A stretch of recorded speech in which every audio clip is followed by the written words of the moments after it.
Hey everyone, Colin Hall, BizPlans UK.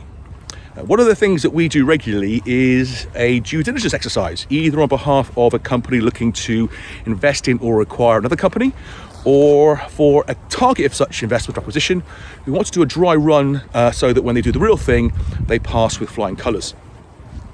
Putting aside issues to do with malfeasance and fraud, where you try and hide things and try and make your company look better than it is, I'm going to share with you some of the common issues that we find so that when looking at your own company, you can avoid them, such that when you have to go through your own due diligences, you're going to pass with flying colours.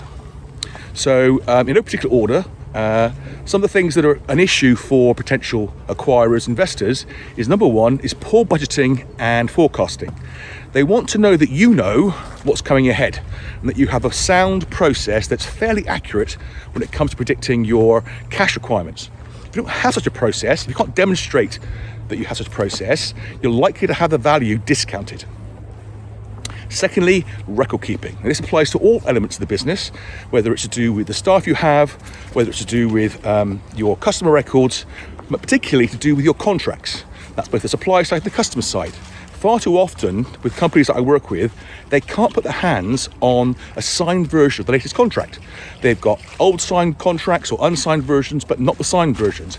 And again, that creates a risk for a company, and that's only going to result in a lower price or more onerous contract for the acquisition. Third area is data protection.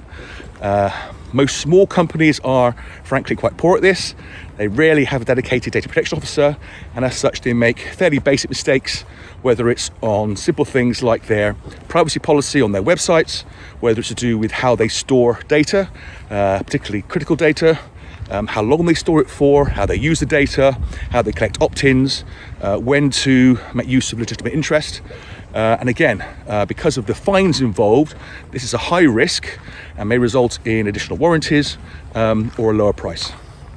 Fourth, they're looking for employee issues. Do you have any outstanding employee claims? Have any staff that you have any problems with? And again, if that exists, they'll then look into your wider management and the competency, and it will be that they'll lower the price or even walk away. And finally, they'll be looking at your customer base. They want to look at its profile. How many do you have? Are you concentrated in too many? What's the customer churn? If it's too high, it could cause concern. So these are some of the key things that companies look at when doing due diligence.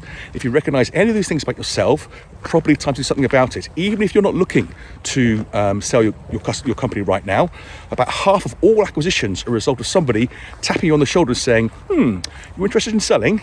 And at that point, if you haven't got ducks in a row, you're going to get a lower price. So if you found it helpful, leave a comment. If you did find it helpful, leave a comment as well. Cheers for now.